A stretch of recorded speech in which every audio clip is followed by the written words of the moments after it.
All right, let's get started. So welcome everyone. My name is Ken Cerini. I am the managing partner of the accounting firm Cerini and Associates.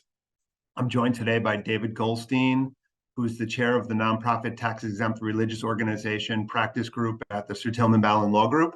And today, this is a nonprofit resource hub event. The Nonprofit Resource Hub, for those of you who don't know, is a nonprofit organization that was created to provide a central hub where nonprofits can come together to find information, resources, nonprofit experts, and also have the ability to collaborate with each other. It is free for nonprofit organizations, and we do encourage all nonprofits to join and become a member of the hub. So today we're going to be talking a little bit about best practices for nonprofit organizations. It is part of our board training group series. So people join board for different reasons, but for whatever reason you've joined a board of directors, being on a board comes with a tremendous level of responsibility. Unfortunately, we find that most board members don't know what they don't know, and a lot of nonprofit organizations really don't go through a high level of board training when someone new joins their board. So we figured today, David and I would go through some of the best practices from a governance, finance, and other factors for nonprofits and board members to consider. So David, why don't we get started? So if you want to kind of jump in. Sure. Good morning, everyone. So glad that you're all joining us. Let me start with the standard caveat that what I'm going to say today isn't legal advice. It's for informational and educational purposes. We can only give legal advice when we've got a lawyer-client relationship.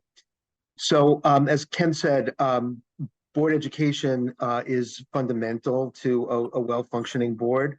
And I want to start by talking about something that's really of fundamental importance, and it's very often overlooked and sometimes with very severe negative consequences, and that's the flow of information to the board. The principle is that timely and adequate flow of information to the board is required, and it's required for the board to perform its mandatory oversight function.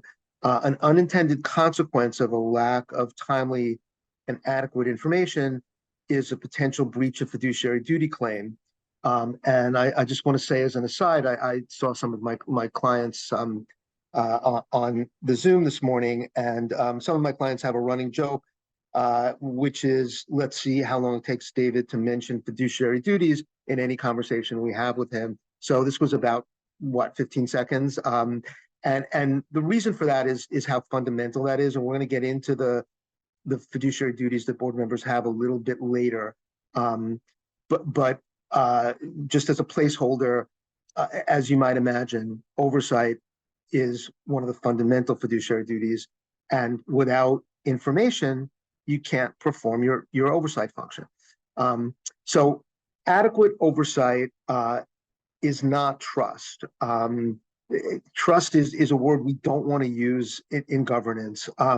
One anecdote that comes to mind is in the New York Attorney General's lawsuit against the National Rifle Association.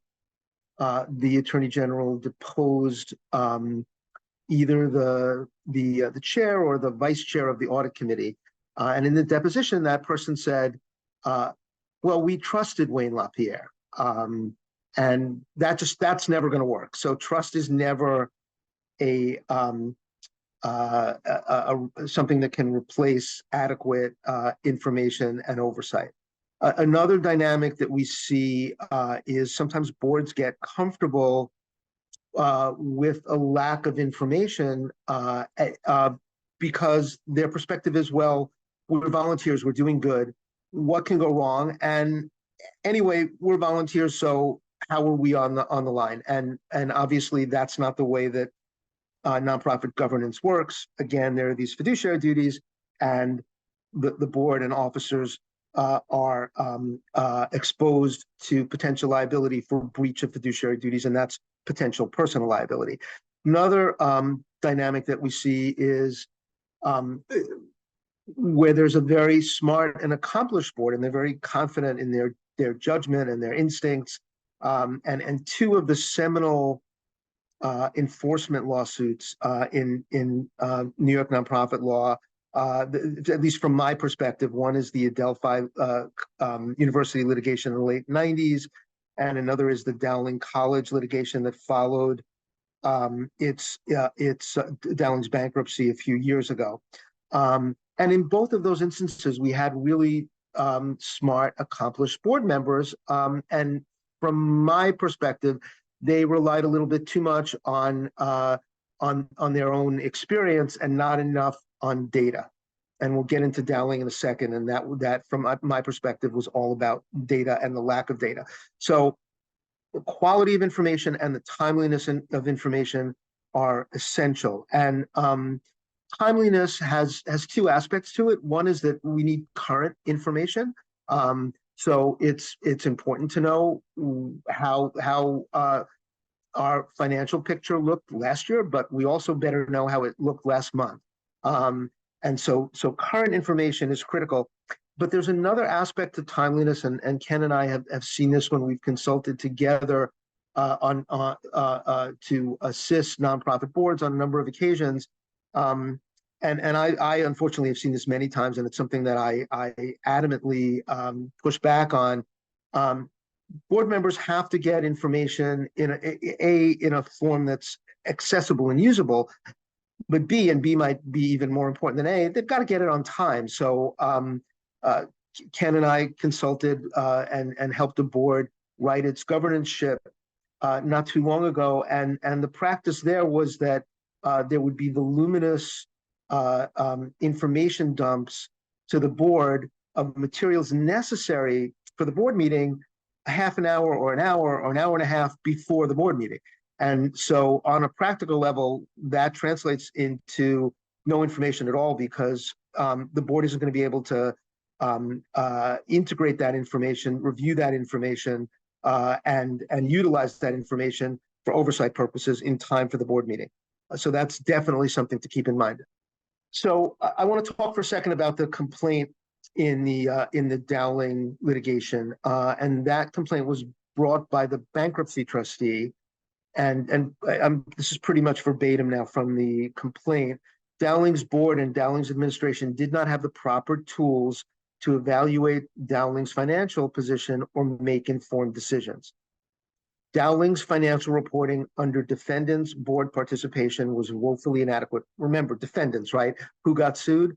And that's the last bullet point at the bottom of the page. 13 individuals were sued in their capacity as board members, as well as the CFO, who wasn't a board member. So you've now morphed from a volunteer board member into a defendant based on a lack of oversight, which was grounded in a lack of adequate information flow. Dowling's data management system did not provide reliable or accurate information from which defendants could make informed business and financial decisions. Again, I think a takeaway here, something to really emphasize, is that the board has an affirmative obligation to obtain this information. It's never enough to say, well, we wanted the information, but we didn't get it. We asked for it. Look in the minutes. Every board meeting, we asked, we pleaded, we begged. We never got the information, or we never got it on time. That's not good enough. The board has an affirmative obligation. It's part of its fiduciary duty to obtain the necessary information and to obtain it in an accessible form and on time in order to fulfill its oversight function. And I'll stop there, and we'll turn it over to Ken, and I'll be back. Thanks, David. David, I think one thing you need to understand, that Halloween was yesterday. So when you're telling those scary stories of what's going on, that should have been reserved for yesterday. Well, I told them yesterday too, but okay. Every day for me is Halloween. I guess that's the message. Yeah. So David painted a pretty scary story here, but again, I think that kind of sets the proper groundwork for kind of what we want to talk about. Because again, today is talking about best practices and what boards of directors can do in order to move things forward. And one of the key best practices, or where I think we should start, is the budget process, right? When we think about budget, we think about budget from two levels. We have the macro perspective and the micro perspective. The macro perspective is, something that might be out of our control, right? So the micro is going to be the budget for the organization. The macro is going to be the budget where all the funding comes into the organization, such as New York State, federal government, and everywhere else. I think it's really important for the board in order to, as David mentioned, and I can go a little longer than David in terms of saying fiduciary responsibility, but as part of where the board needs to have or exercise its fiduciary responsibilities is to actually understand the organization, understand the operations of the organization. And that also includes understanding how an organization is funded. So I think, when we're talking about the budget process and talking about a budget that typically management puts together and provides to the board for the board to review and approve, and that becomes the board's roadmap in terms of keeping the organization on track from a fiscal perspective. I think one of the things that a board needs to understand is, does that budget make sense in relationship to what's happening in the world? So again, I think if we look at where the budget process is for next year, this year's budget's already in place, but next year when we get into New York State's budget for 2025, if you think about it, New York State's budget has been buoyed over the last couple of years by federal funds. There's been a lot of federal funds coming into New York State. New York State's been utilizing those federal funds to push out to businesses in the nonprofit sector, and it's kind of kept nonprofit organizations afloat during the pandemic. The pandemic is officially over. CARES Act funding is not going to be there going forward. So really, we're in a situation where we don't expect a lot more federal funding coming to the state level. The state has already come out and said that they don't believe that there's going to be or it's going to be hard for them to balance the budget. And in order to balance the budget, they're going to have to make cuts. Whether those cuts happen in 25 or 26, those cuts are coming. So again, it's something that we need to think about as we're looking at budgets and we're preparing budgets for the upcoming year. One of the things we stress when we're talking to our nonprofit organizations and our boards is that they should really be not just looking at a single budget, but they should be looking at multiple budgets or contingency budgets. What happens if the state cuts by 5% and our funding goes down by 5%? What happens if funding goes down by 10%? Do we have in place proper contingency budgets where we actually have an understanding of what's going on from that perspective, and we've put in place potential cuts, and the board's already reviewed them and approved them and understands what's going to happen, so management can kind of be a little more nimble and make those cuts on a proper basis. But again, that budget is a key element of the control process, and the way that that we can kind of deal with the board's fiduciary responsibility and best practices is by ensuring that controls are properly in place at the organizational level. When we look at the budget, and David kind of talked about this at the beginning, is timeliness of information. That budget should be coming prior to the start of the either calendar or fiscal year of the organization. The board should have a chance to review the budget. The board should ask a bunch of questions about that budget. The board should feel comfortable with the budget. And that budget, again, then when it gets adopted, it should happen prior to the year beginning. Couple other things that should be happening is, yes, you've established a budget, and that's great, but that budget then should not be sitting on a shelf, never to be seen or heard of again. That budget, again, as I said, think about it as when you're thinking about a navigation system, right? You set your navigation system and you ask your navigation system to get you from point A to point B. And if you stray from that, your navigational system will yell at you and say, hey, you've strayed from your path. You need to make a left-hand turn here or a right-hand turn there. And it puts you back on path. Well, that's kind of what the budget is for. That is the path. That is to get you from point A to point B. And there are going to be times during the year that you stray from that path, right? I mean, a budget is a bunch of estimates that are put together at the beginning of the year. And it becomes kind of a path to go down. But there should be monthly reporting or regular reporting back to the board that provides budget to actual comparisons so that you can actually gain an understanding of what is truly happening within the organization. Is the organization moving along the way it should? And if it's not, why? What's happening? Why is that happening? And what do we need to do to fix it? The other thing we often see with respect to budgets, we often see that the board approves an annual budget. And then that annual budget goes back to the management. Management divides it by 12, gives you a monthly budget of each month.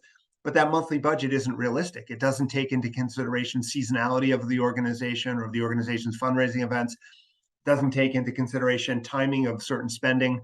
So when you get the budget as a board, it really should be a monthly budget. That budget should be a true indication of what's expected from an organizational perspective on a month-by-month basis, so that you really have a key understanding of what's going on, so that when you are getting budget to actual comparisons, those budget to actual comparisons truly make sense. And when there are explanations, those explanations are meaningful and not just, oh, it's a timing difference. A couple other things that we kind of encourage from a budget process.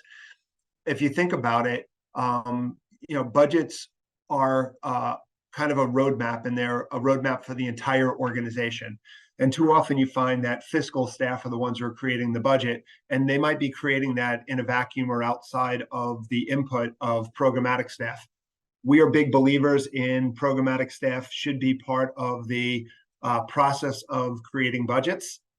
I find that if programmatic staff understand the budget process, if programmatic staff are involved in the budget process, you tend to have a greater level of buy-in from the programmatic staff. And I think it's really, really important to have that buy-in from the programmatic staff, because they're the ones who are in the trenches. They're the ones who are out there spending the money, ordering stuff. And it's also important that your programmatic staff and the board itself understands how an organization is funded. It's great to say, oh, we need to expand our operations, or we need to do more of this type of service or that type of service. But if you think about it, there are basically three main ways an organization is funded. All right, they're funded either under a deficit-funded contract or a cost-based contract, where you get a set amount of money and that's it. And if you provide more service and you go over the budget, no one's going to fund you more money.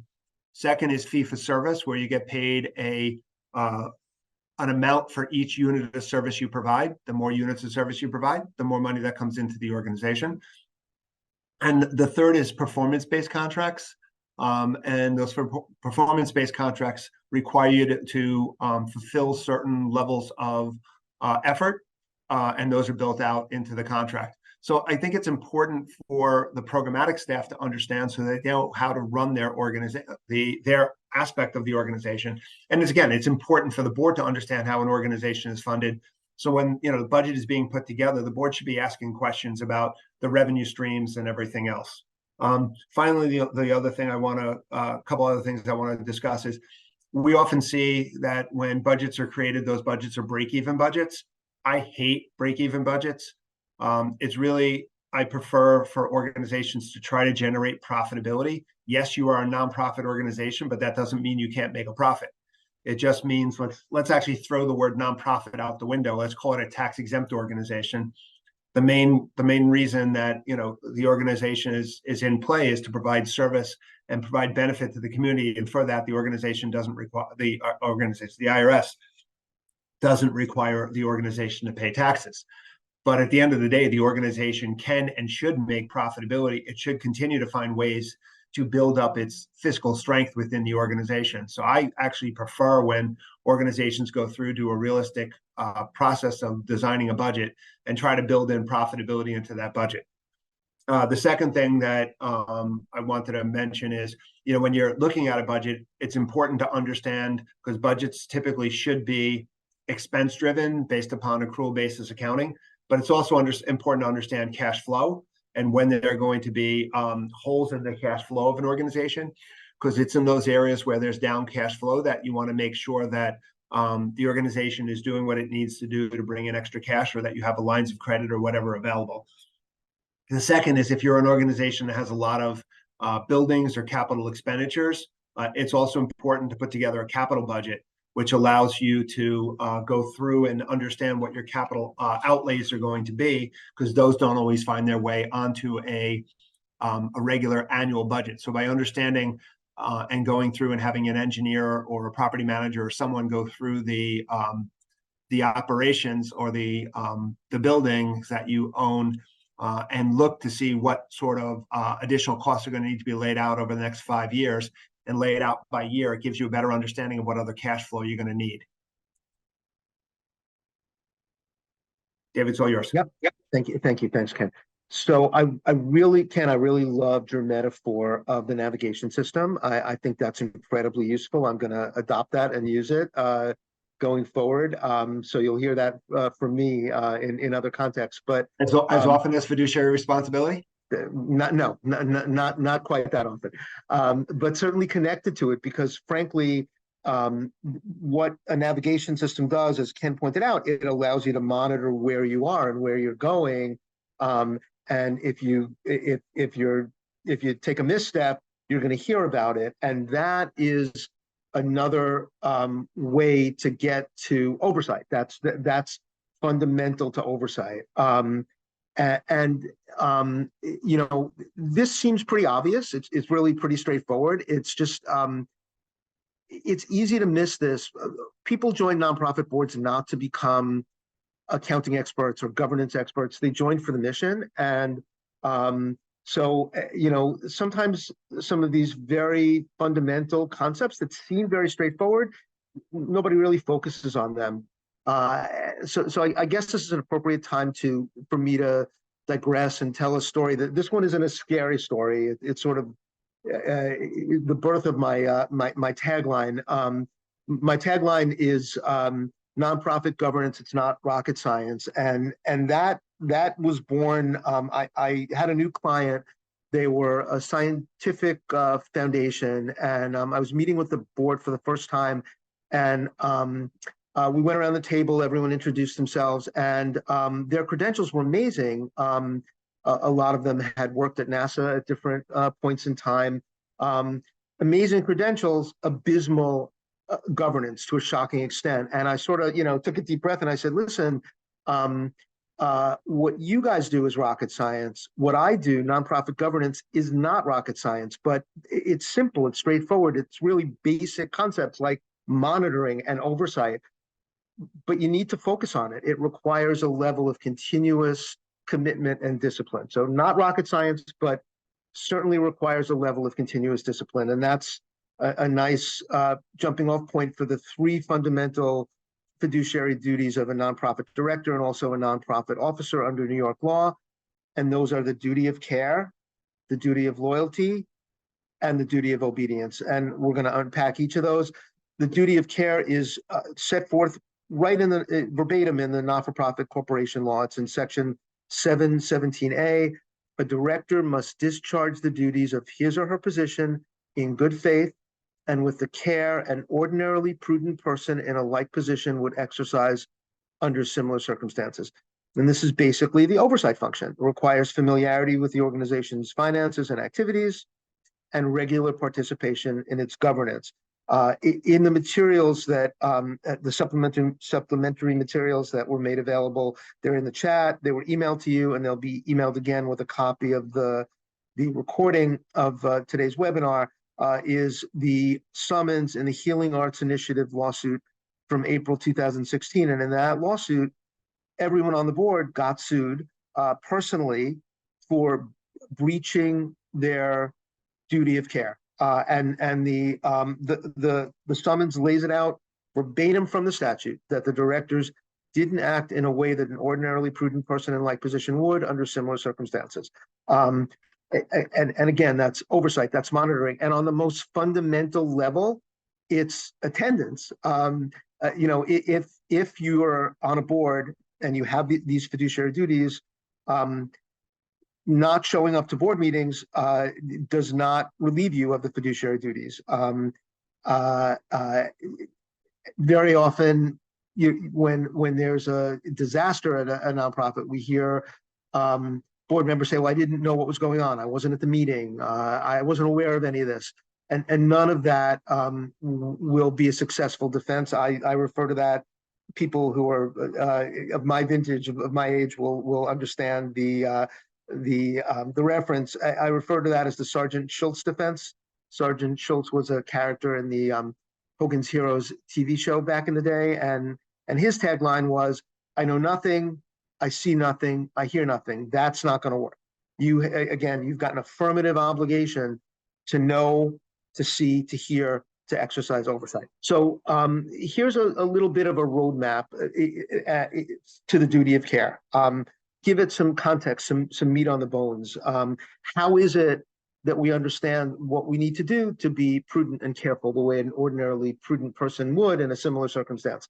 So in your materials is a wonderful publication written for non-lawyers.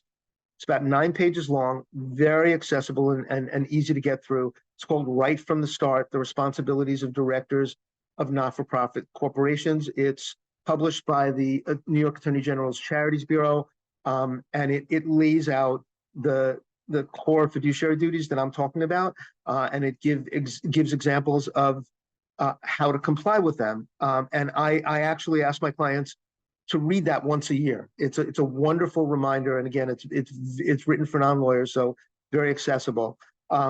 I've mentioned the Adelphi litigation. The takeaways for me, it's a very lengthy. Right from the Start is in your materials. Adelphi isn't, but if you'd like it, just reach out to me and I'll email it to you.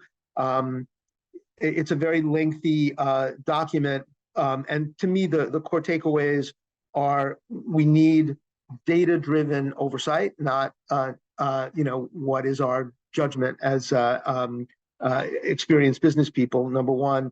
And number two, what Adelphi is known for is the conflicts of interest that existed on the board.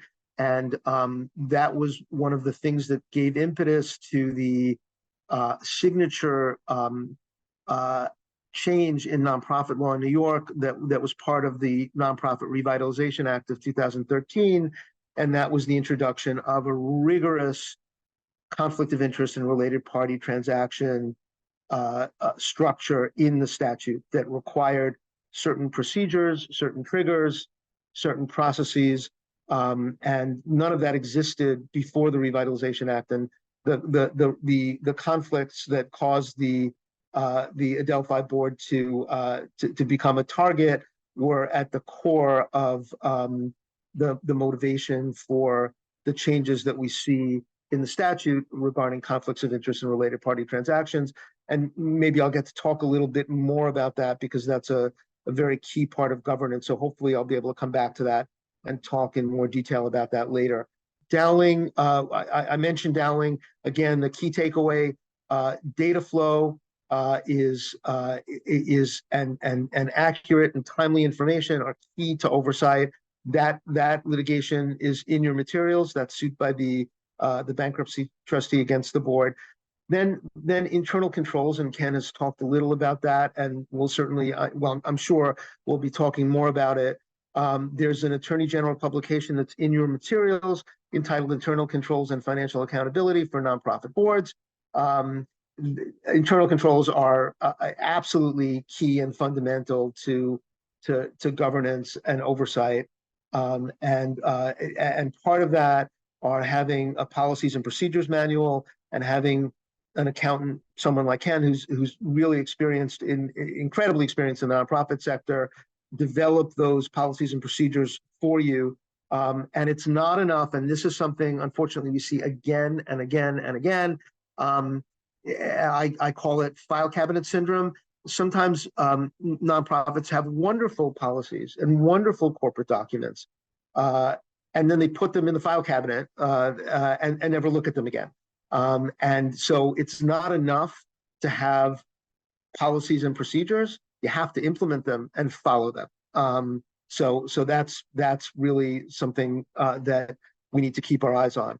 I'll probably come to this later if we have enough time. I'll talk a little about committees and in particular a governance committee, why I really urge clients to have that.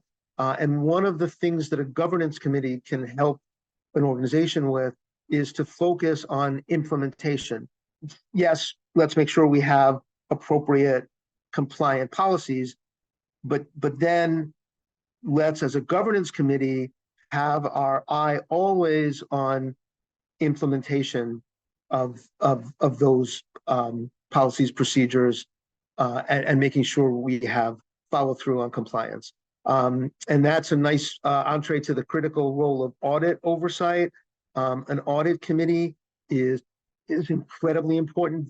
There's a guidance document in your materials entitled Audit Committee Requirements and Responsibilities under the Not-for-Profit Corporation Law. Again, it's an Attorney General publication by the Attorney General Charities Bureau. Again, written for non-lawyers, so it's very accessible. And the Audit Committee is so critical in the scheme of proper nonprofit governance that is the only committee that has an entire section of the Not-for-Profit Corporation Law dedicated to its function. And that section is 712-A of the law, and it really lays out in detail what the responsibilities of that committee will be, and those responsibilities are fundamental to proper oversight. So that's really something to focus on. And I can think about my experience, and very often I like to see clients before they get into trouble so that we can make sure that they're implementing best practices, which will keep them out of trouble. But I get a steady stream of clients that come into me once they've gotten into trouble. And inevitably, if you take a step back and think about the role of a properly functioning audit committee and 712A of the statute, in those situations, inevitably, if there had been a properly functioning audit committee, the problem would have been averted. So that really is something that's critical to the roadmap of proper compliance with the duty of care. So duty of loyalty, a little more straightforward, and that's that a director must act in the interests of the organization.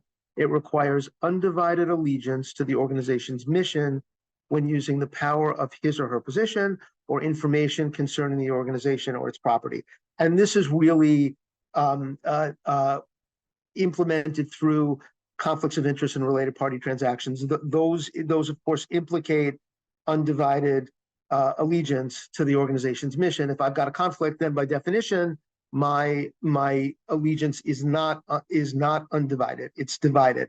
And so the law doesn't prohibit conflicts and related party transactions. What it does is it provides a roadmap for how an organization can handle those properly, because there are, in many instances, there are conflicts and related party transactions that are tremendously beneficial to the organization. And we don't want to prohibit the organization from entering into those transactions, but we want to create a system that gives us assurance that those transactions will be, in fact, for the organization's benefit and in the organization's interest. So there are two kinds of conflicts of interest. There's the garden variety conflict of interest, and the example I use for that is if I'm on the board of a nonprofit and my wife is on the board of a library, of the town library, and my nonprofit rents space in the library 3 nights a month for programming. Neither my wife nor I get any financial benefit from that, but I've got a conflict because I may want to do something that helps the library and makes my wife happy. So I've got a conflict. So the requirements are that I disclose the conflict, number one, in advance of the board approving the transaction, and number two, that I provide any information that's necessary for that the board may ask me about, and number three, critically, that I do not participate in deliberations or voting with respect to that conflict. And that doesn't mean that I sit there quietly. That means that I'm not present during the part of the meeting during which deliberations and voting take place. The other type of conflict are related party transactions. Those are scrutinized even more highly because they involve a financial interest. So in my library example, neither my wife nor I had a financial interest. Here's an example of a related party transaction, and actually one that we would want the organization to enter into. And this is a real life example. I've got a client that has on its board a gentleman who owns a bunch of catering halls. This client every year has their annual gala at one of his catering halls.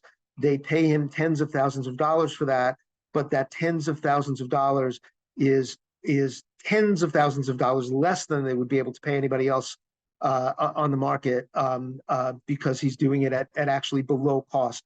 So that's a transaction, a financial transaction between the organization and an entity owned by a board member. That's defined as a related party transaction. And here, among other things, we need disclosure of, we need the board member who's involved to answer questions about the transaction. We need comparable transactions here. We need a minimum of 2 and more if possible comparable transactions.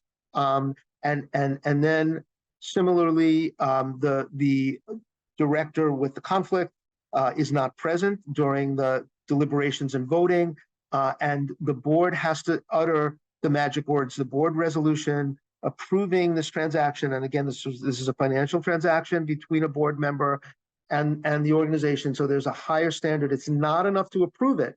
We need to actually say the magic words that are in the statute, which is the board finds that the transaction is fair and reasonable and in the best interest of the organization.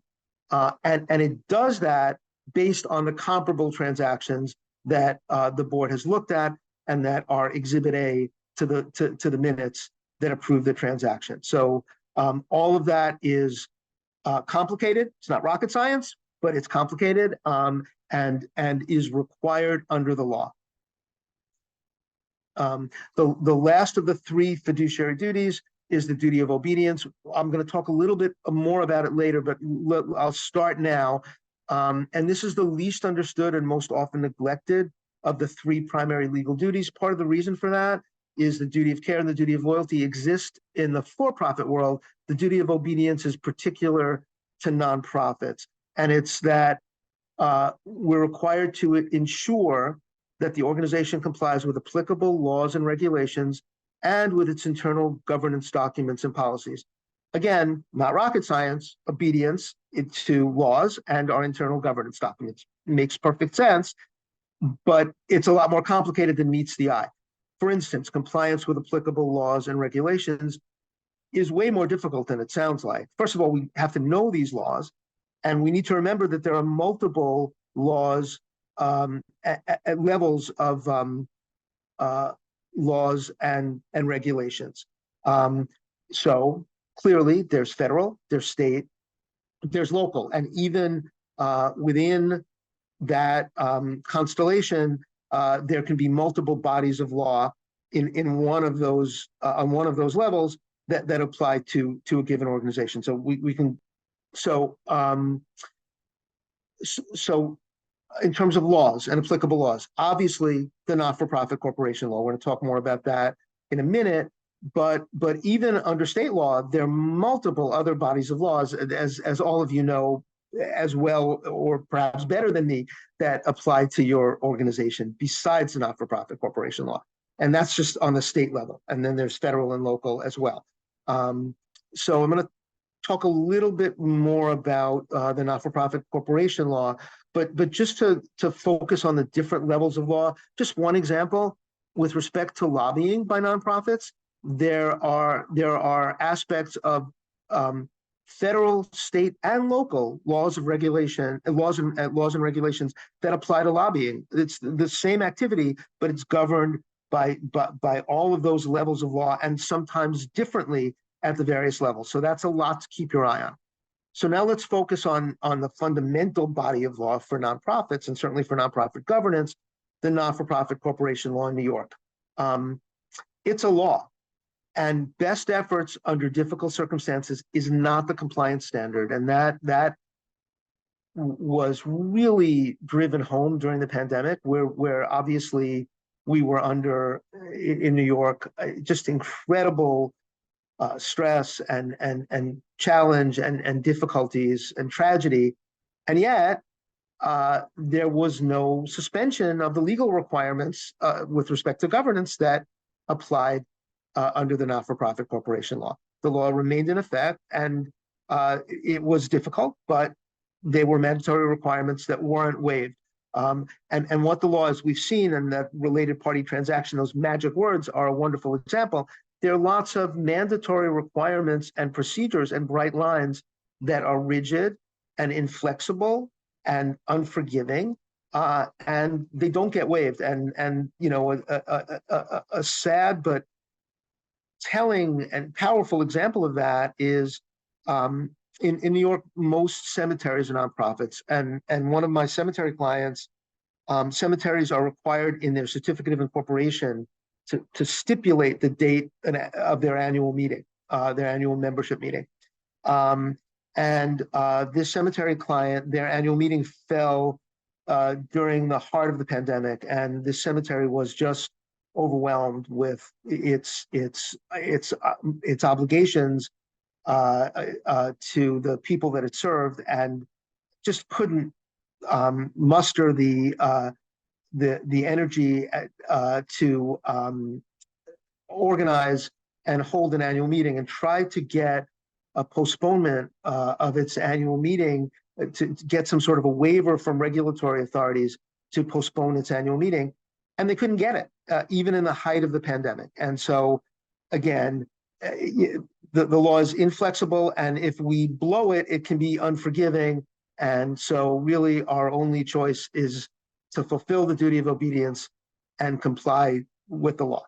And I think we'll come back a little later, hopefully, if we have time, to the duty of obedience. I think, Ken, we're turning it over to you. I said David talked about a bunch of different things, and one of the key things David talked about, which I think earmarks into what I'm going to be talking about next, is the need to have information, to need to understand the organization that you guys are overseeing as board members, the need to have accurate and timely information.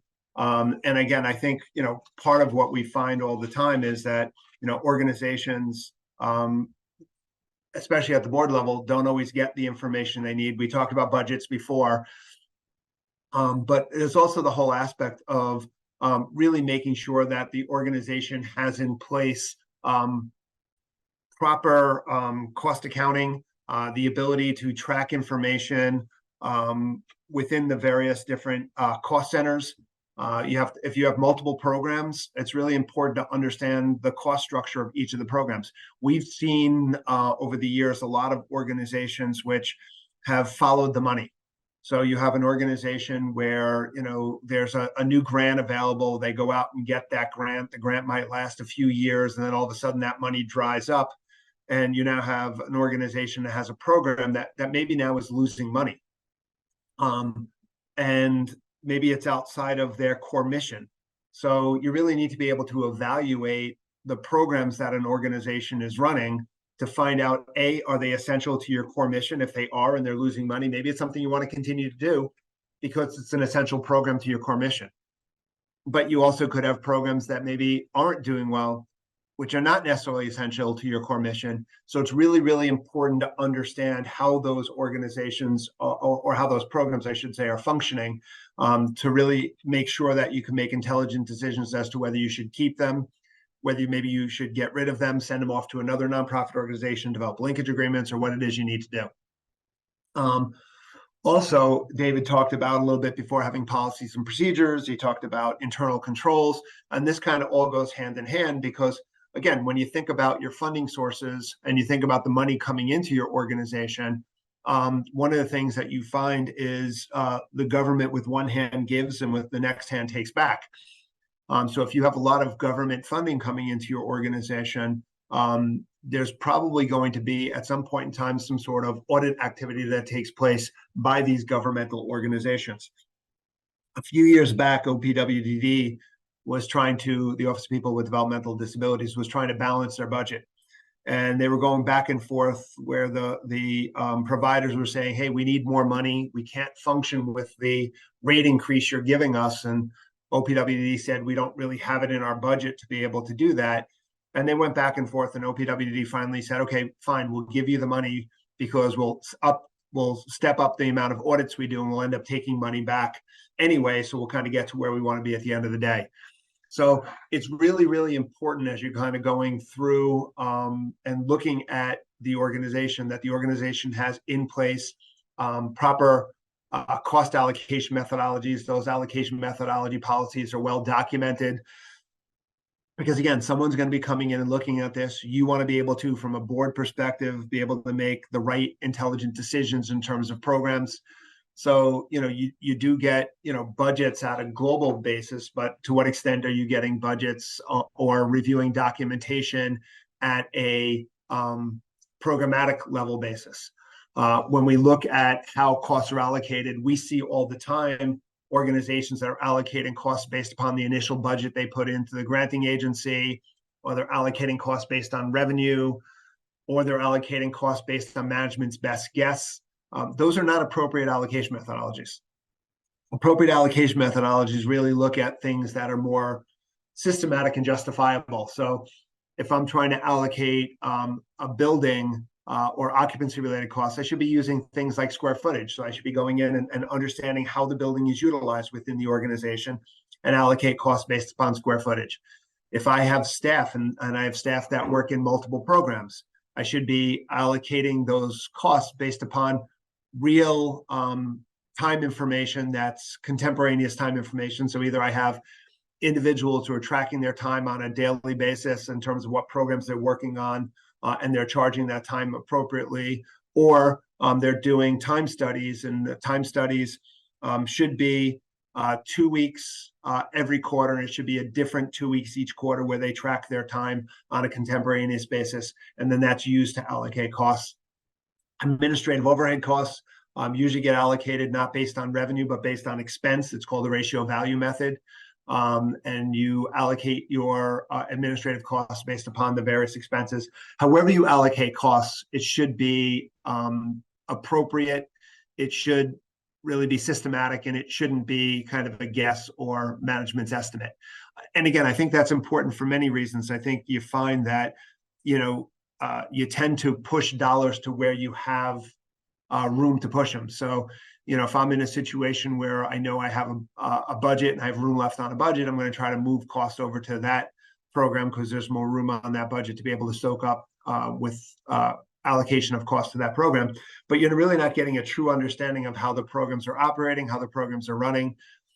And when you're evaluating a program as terms of whether this program makes sense to keep or not, you really need to have a true understanding of what's happening. Also, and David mentioned this before, policies and procedures, they need to be documented. You can't just have things going on internally within your organization without having all of that stuff documented. So you really should have formal accounting policy and procedure manuals, which outline how things operate within your organization. I think it's important for many reasons. One of them is if someone were to leave, you actually then have going back to the roadmap of how the next person who steps into that role can do things because it's all documented and it's easy to follow. It also, when governmental organizations come in, one of the things they're going to be doing when they come in is they're going to be evaluating your control environment. And if they feel that your control environment is strong, they might be a little more lenient in how they approach the audit. If they feel that there's a lot of weakness within your control environment, they're going to look at things a lot more stringently. So having good policy and procedures kind of lays out the groundwork for those that control environment. And as David mentioned, it's great to have policy and procedures, but you have to implement them.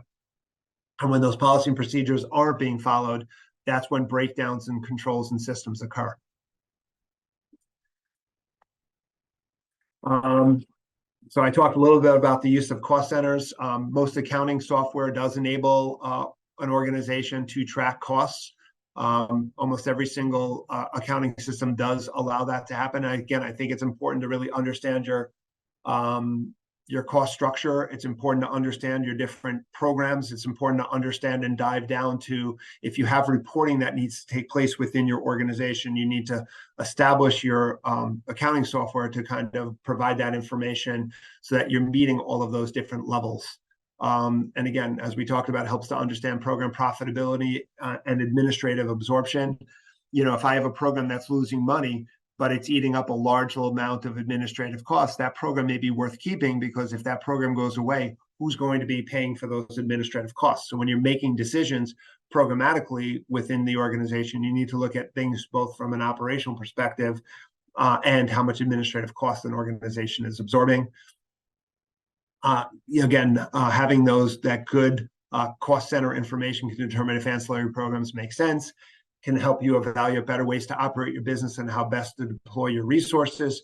It can help you identify areas for further funding opportunities, because if I'm losing money within a program, it may make sense to go out and look for funding within your donor base for that specific program. Sometimes when you have more targeted asks, it's easier to get the dollars that are necessary.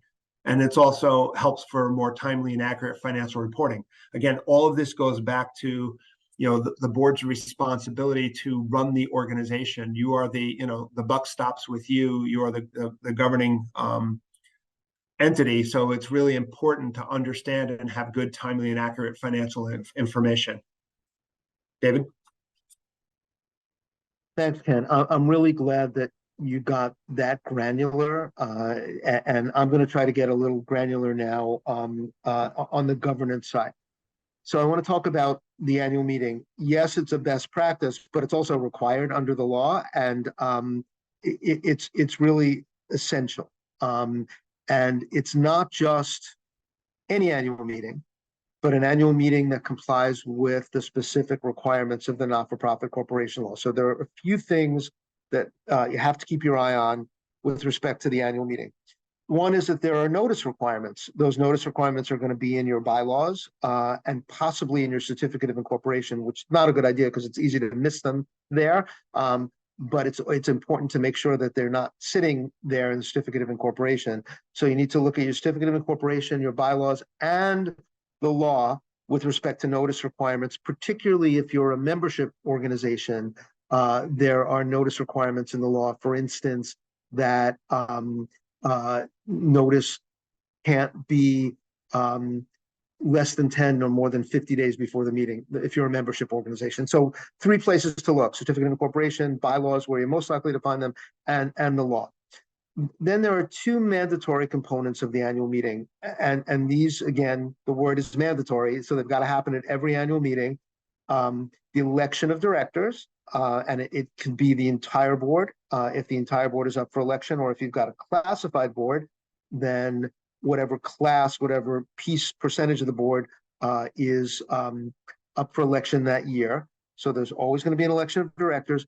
And then critically, an annual financial report. There are 2 sections, primarily 519, but also 513B of the not-for-profit corporation law have specific information that has to be part of this annual financial report. And it's critical that that information is provided. Whether you've got a membership nonprofit, that information in the annual report is provided to the members. If you've got a board-only nonprofit, which is most nonprofits, that annual financial report is delivered to the board as part of the annual meeting. In either case, it has the same information. And that information is so important, and it's very basic, it's pretty straightforward, but it's so important that it's our practice to put that in our clients' bylaws verbatim. Here's what's going to be in the annual report every year. And so that's something that the board or the governance committee can work with the accountant on to make sure that the annual financial report has each piece of required information. And again, that's part of the duty of obedience. It's in the law. This is what the annual report has to contain. So let's make sure that that's what's there. Another aspect of governance that has to happen annually doesn't have to happen around the annual meeting, but for convenience, we find that a lot of clients like to have their annual conflict of interest disclosure delivered by every board member, officer, and key person. That's a defined term under the statute, key person. That is convenient to do around the time of the annual meeting, and that way we make sure it happens every year. Important to remember that conflict of interest disclosures are due at 3 different times. Number 1, annually, and I would say that most nonprofits get that right, where sometimes we miss the mark is that, and this that you can understand, again, it's not rocket science, that what I'm about to say is critical. it's not just an annual disclosure. If I give my annual disclosure and then a conflict arises 2 weeks later, I've got to submit another written disclosure as soon as that conflict arises and before the organization makes a decision on that transaction. So it's annually, promptly when a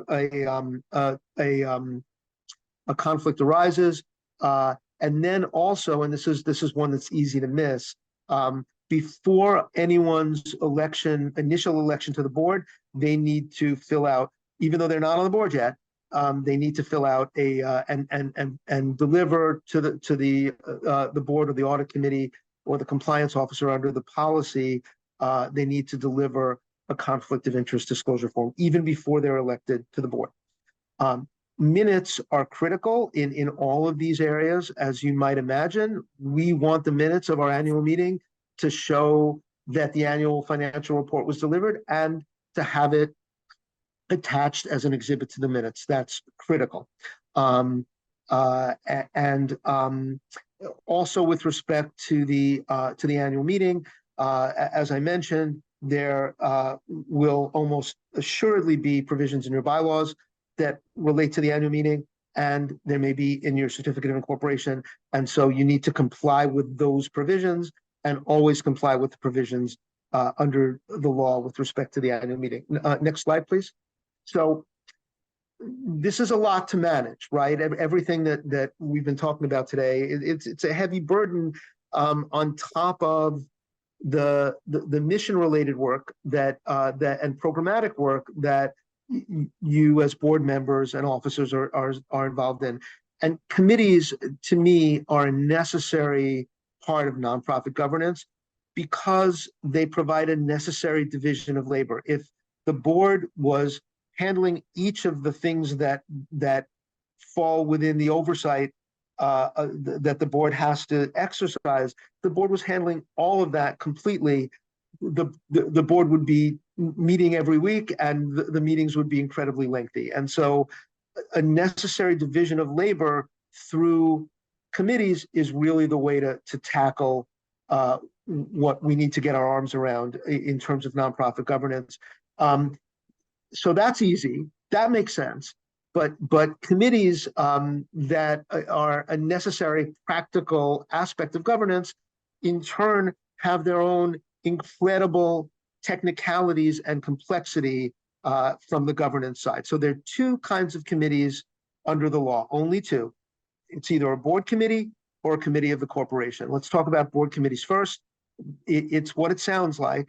It's a committee comprised of board members. So on a board committee, the only people who can vote, the only voting members must be board members. And why is that? That's because a board committee is delegated with some slice. It can be tiny, it can be large, but some slice of board authority. So because that committee is delegated with some slice of board authority, it's required that everyone who has a vote on that committee, every full member of that committee has a board member, has the fiduciary duties of a board member. Board committees, a minimum of 3 board members is required. Only board members can vote. And so you've got people with fiduciary duties exercising a slice of delegated board authority. The other kind of committee, and this is where it's a little confusing, are committees of the corporation. So sometimes clients say to me, and so this is really a misnomer. It's really an unfortunate term, but we're stuck with it, at least for now, in the statute. It's been in the statute for a while. And my clients say to me, but wait a minute, board committees are committees of the corporation too. If I've got an audit committee that has specified responsibilities under its charter and under the statute, it's a committee of the corporation too. And yes, on a practical level, that's true. But on a technical level, a committee of the corporation is a committee that's not a board committee. And because of that, it can't have any delegated board authority. And because of that, it can have voting members who are not board members. So committee of the corporation can be comprised of a combination of board members and non-board members, or only board members, or only non-board members. And there's no minimum number the same way that there are 3 board members required for a board committee. Committee of the corporation has no minimum number. But here's the key. Again, a committee of the corporation cannot exercise even a small slice of board authority. So therefore, a committee of the corporation is by definition only advisory. It can make recommendations. The board can always follow those recommendations, but the committee of the corporation can never never has the authority to make a decision in any area of board authority. So it's only advisory.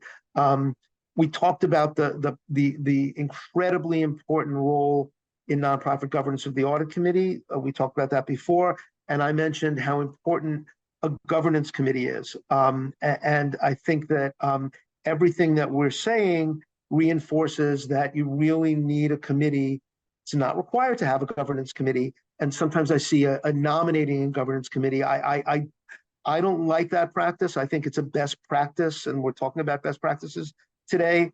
Not required, but it's a best practice to have a separate governance committee, a separate board committee that is focused on the areas of governance and number one, making sure that our policies and procedures, our bylaws, our conflict of interest policy, and all of the other policies that we're required to have and that we have, A, comply with the law, and then B, having a constant eye on implementation of those policies and making sure that we're complying with the law and our policies. We really need a group whose portfolio is to keep us focused on that, have that lens on all the time, and that's where a governance committee comes in. I think, Ken, I'll turn it back over to you. One of the things that people don't understand, David, is when organizations do make significant changes to their bylaws, a copy of those changed bylaws need to be submitted with their 990 for that year to the IRS, because remember, when you did your 1023 application to become a tax-exempt organization to begin with, you provided a copy of your bylaws. So when you make significant changes to those bylaws, the IRS wants to know about it, and a copy of the bylaws need to be included with the 990 if there's significant changes. And thank you for mentioning the 990. Hopefully we'll have time to come back to it. That's on my list for later on if we have time, but that's a critically important part of what a nonprofit needs to do and a critically important part of the board's role. So we'll hopefully have time to come back to the 990. We have about 25 minutes left, David, so we're going to go rapid fire here for the next few slides. Okay, so one of the things that David's talking about committees and the importance of committees. One of the committees that I like to see, and whether this gets buried underneath the audit committee or whether it's a separate committee, I kind of like it as a separate committee, some sort of compliance risk committee. There's a lot of risk that exists within a nonprofit organization. And I find often that nonprofit organizations don't really focus on risk the way they should. So I think it's really important to understand the areas of risk within the organization. And I think a good compliance risk committee includes board members. It includes people from the fiscal staff. It includes people from your programmatic staff, kind of coming together and talking about what could go wrong within the organization. If you're an organization that has Medicaid funding, your Medicaid compliance officer should be in it. If you have just a regular compliance officer, they should be part of the process. If you have a QA function, again, whoever heads your QA, quality assurance part of your program should be part of this committee. So really, when we think about it, when we think about what could go wrong, so you have compliance related issues with respect to your funding sources. What are your grant terms? What's happening in terms of changing regulations, new documentation that's required? All of those things are super important. As I said earlier, there is a possibility that a governmental agency may come in and do an audit of your organization. So by really understanding and going through the process of understanding the different rules and regulations that are in effect, most of the governmental entities that fund organizations have on their website certain audit protocols.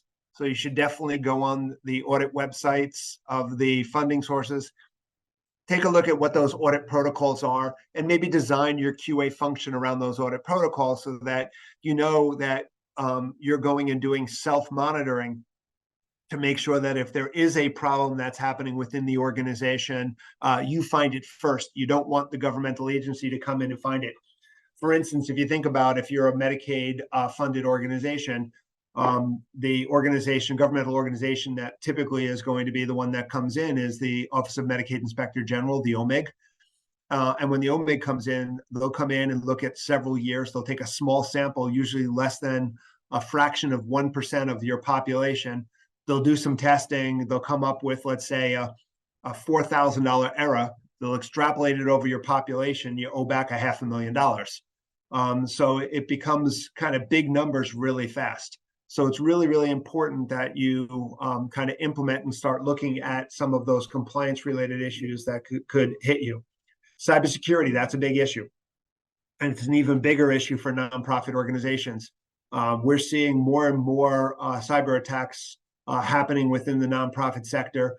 They're not necessarily big attacks like you get in some of the bigger companies, but if you think about it, you have a lot of information. You have donor information. If I got a cyber attack, I can go in and hit some of the donor information. If you're tracking that donor information, I can get information about your clients that could result in HIPAA or FERPA issues taking place. So you really need to make sure that you've got in place good IT controls and you have a strong IT control environment. You're doing cybersecurity testing and penetration testing. You're teaching or communicating with your staff and training your staff on phishing expeditions and everything else.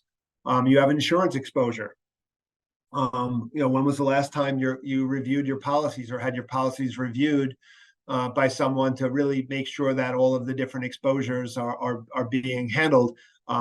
Insurance exposure changes on a regular basis, and you need to kind of look at that. Staffing issues, what sort of staff training is taking place. There's a lot of HR concerns. There have been so many new HR regulations that have come down the pike over the last few years. You need to make sure that everybody understands what those HR issues are, that you're doing the proper training for harassment issues and things like that. That's super important. Funding levels. Do you have appropriate funding levels within your organization? We talked about budgets before, and we talked about the need to have budgets in place and looking at things like cash flow, looking at capital expenditures and stuff, and looking at possibility of cutbacks on the state and federal side. If those things are happening, what are you doing from a fundraising perspective? Fundraising is down overall. I mean, 2022 was the fourth year over the last 40 years that there was a decline in fundraising. And we expect to see, a greater level of, or an additional drop again this year in 2023. In the year 2000, approximately 70% of all individuals gave donations to nonprofits. That's down to less than 50%. So there's definitely been a more difficult time raising money. The one thing, though, if there is a silver lining, over the next 15 or 20 years, there's going to be a high level of wealth transference that takes place with. And the question is, how are you, or what side of the wealth transference are you going to be on as a nonprofit organization? One of the things we've been encouraging our clients to do is if you have big donors who give to your organization who are getting up there in age, I would look to go out and meet their families and really try to do some education to not just the individuals that you work with, but their younger family members. Because when that wealth transference takes place, you want to make sure that that family is still engaged with your organization. You have to worry about things like reputational damage. We had a client who runs a special education school, and they're in the city, and one of their kids escaped, ran across a busy road not once but twice, and they were found and brought back. But think about the reputational damage that had to the school.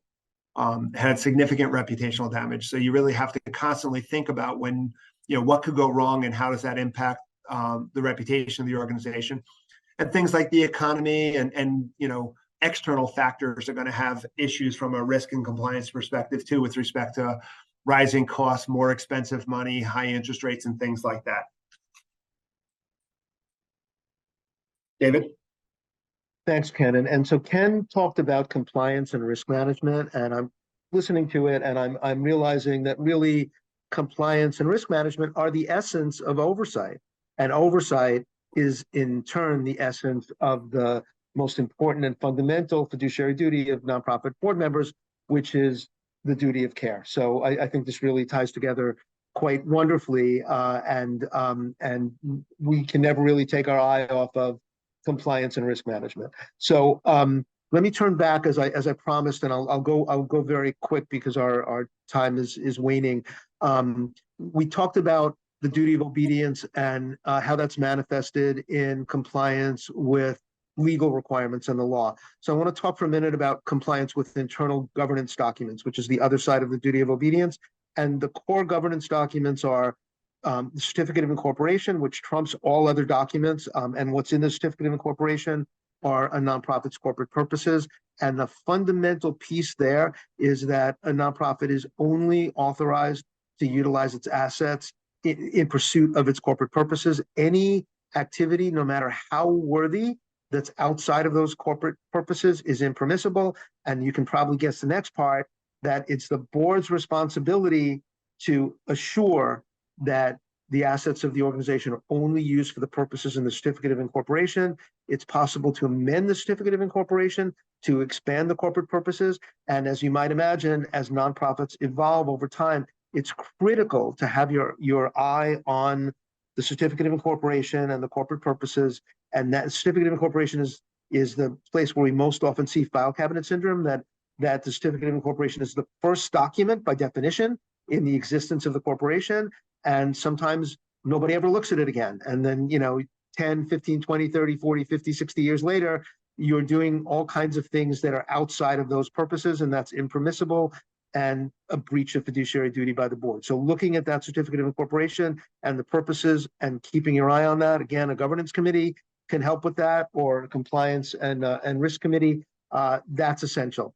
Bylaws are David, 1 second. One of the things that we've seen is during pandemic times, like the CARES Act or some major catastrophe that happens, everybody wants to be altruistic and they want to jump in and help out, providing food, providing shelter, doing whatever they can do to make a difference. You really have to make sure. We've seen a couple of organizations kind of stray from their certificate of incorporation in, as you said before, in the interest of doing good. But again, you can't do good unless you're allowed to do good based upon your certificate of incorporation. Yeah, example I always use is if you've got a local organization that's an athletic organization that's formed in a certificate of incorporation to provide an athletic facility for neighborhood youth, and over time the demographics of the neighborhood have changed, and there aren't any more youth, but there are lots of seniors with food insecurity. So let's convert our athletic facility or part of it into a food pantry to help the people who we were helping 50 years ago when they were youth with an athletic facility. Let's help them with a food pantry because that's what they really need. You can't do that unless you amend your certificate of incorporation first. So again, no matter how worthy the activity, it's got to be permitted in the four corners of your corporate purposes. Bylaws are the internal rules that govern the organization. And an important way to look at them is that they're a roadmap for valid decision making. So the inverse of that, the converse is that if you don't follow your bylaws, you've got the board making decisions that can be challenged later as invalid, including with respect to expenditure. So you really want to keep your eye on the bylaws. There are lots of policies that you're required to have: conflict of interest policy, investment policy, under the New York Prudent Management for Institutional Funds Act, which is part of the not-for-profit corporation law, added to Article 5 of the not-for-profit corporation law, sexual harassment policy, whistleblower policy. All these policies, number one, you have to have them. Number two, it's not freestyle. They've got to comply with the law, and there's certain things in them that are required and certain mandatory provisions that can't be changed. And then on top of all that, you've got to comply with them. So that's critical. And some traps for the unwary in the duty of obedience. We talked about compliance with certificate of incorporation, compliance with the bylaws. That's a little tricky because with a certificate of incorporation, to change it, you need to file it with the Department of State. So you need some level of government review and acceptance, and sometimes you need Attorney General approval, for instance, to expand your corporate purposes.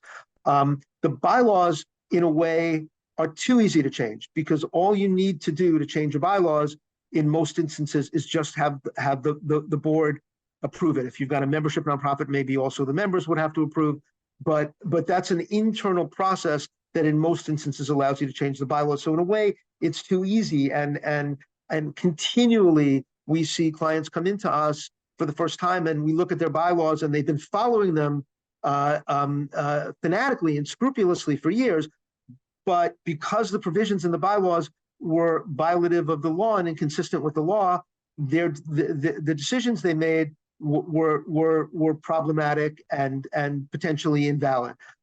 Sometimes you see incredibly logical provisions in the bylaws. I had a situation where a board had a new client came into us. There were 9 people on the board. They had a provision in the bylaws that the board could consent to an action without a meeting if 7 of the 9 consented in writing. Sounds perfectly logical, practical, makes perfect sense. We've got a lot of consensus there. The reality is that it violates the law. The law says that if you're 2 ways, a board can make a decision, either at a meeting or without a meeting by unanimous consent. So that board for years was making decisions by written consent of 7 of the 9, and those decisions were invalid and were challenged in litigation as being invalid based on the bylaw provision violating the law. And again, compliance with the not-for-profit corporation law, it's not rocket science, but it's not easy either, and it requires continuous focus on these governance issues. Ken, I think turning it back over to you. Yeah, one of the things that I want to talk about is succession planning, and I think it's important. And this is a stat that I was a little shocked when I saw it. Approximately 75% of nonprofit leaders have said that they're going to leave their current position in the next 5 to 10 years. That's a big number. You're talking 3/4. And according to Board Source, only 27% of nonprofits have a documented succession plan. So again, something that boards need to kind of consider here is, what are they doing from a succession planning perspective? And I think a couple of things you need to think about when you're kind of going through this. Do you have a documented plan process? What is that documented plan process? And this doesn't just go for your executive director. It could go for your CFO. It could go for CIO, whatever the major positions are, and even your second level of leadership team. We're seeing so many organizations are reaching out to us and saying, hey, do you know anybody? We're looking for an ED, or we're looking for a CFO. So it's happening already. Do you have an interim that can step in? What's the procedure? Is there someone within the organization that you're working with in training to bring up to that level? What sort of or what level of communication is currently happening between your leadership and the board?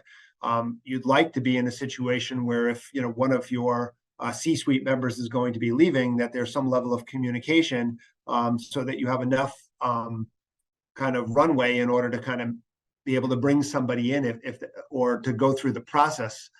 So if someone is going to be leaving 2 years from now, you have a 2-year window to kind of find that next successor. So it's kind of really important that line of communication is a good open line of communication, so that you can make sure you understand, when a leader is going to be leaving or expected to be leaving the organization.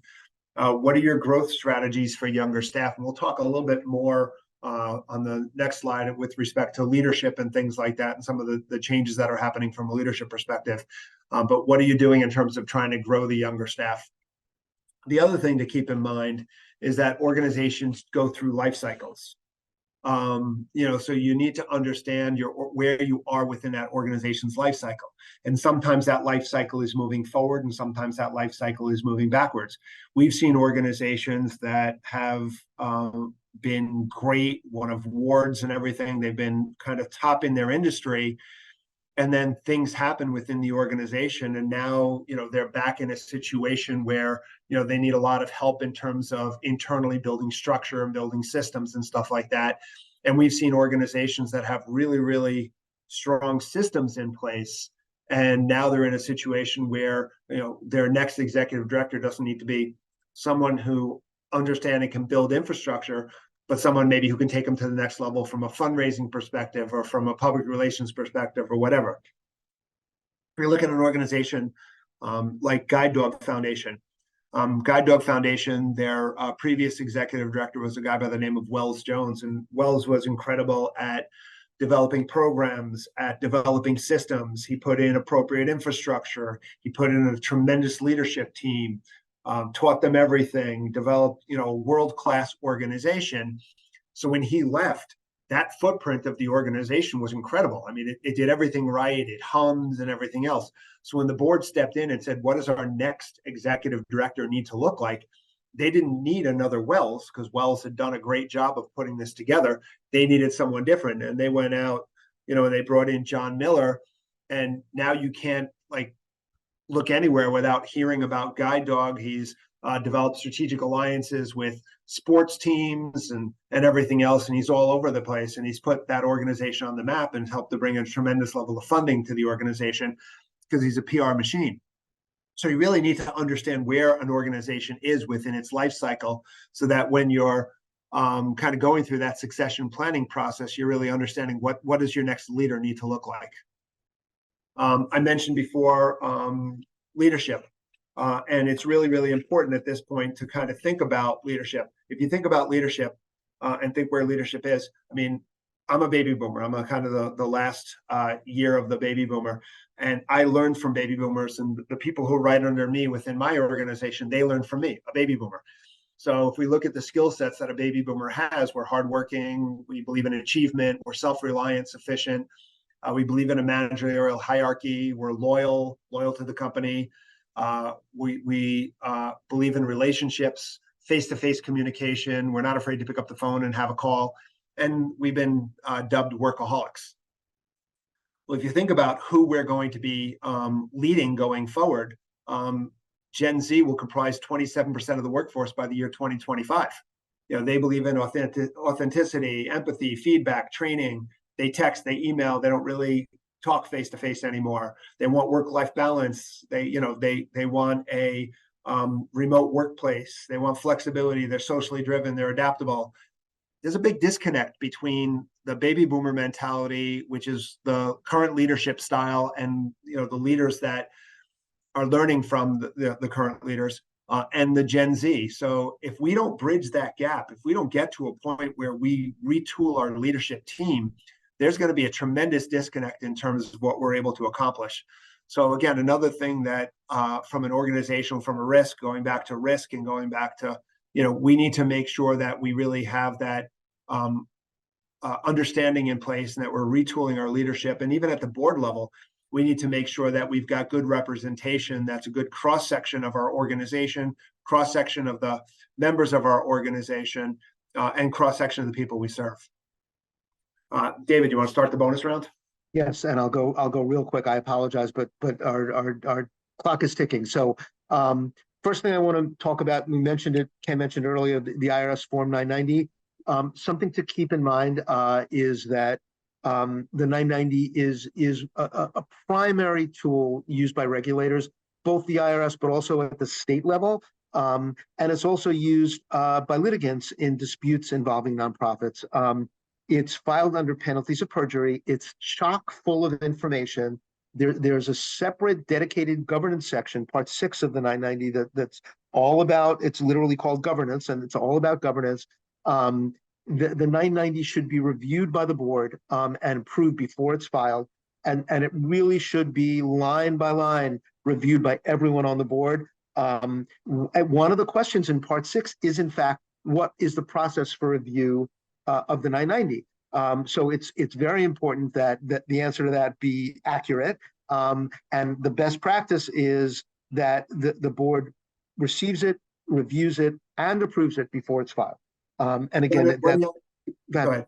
I was going to say, one of the other things on the 990, the 990 also is the most reviewed document of nonprofit organizations. As David mentioned, there's a whole lot of information there, the ability for an organization to kind of report if it's doing something wrong and everything. But the other thing is you should use this as a marketing tool also. So within the 990, you should be talking about your impact. There's a whole section of the 990 that talks about your program service accomplishments.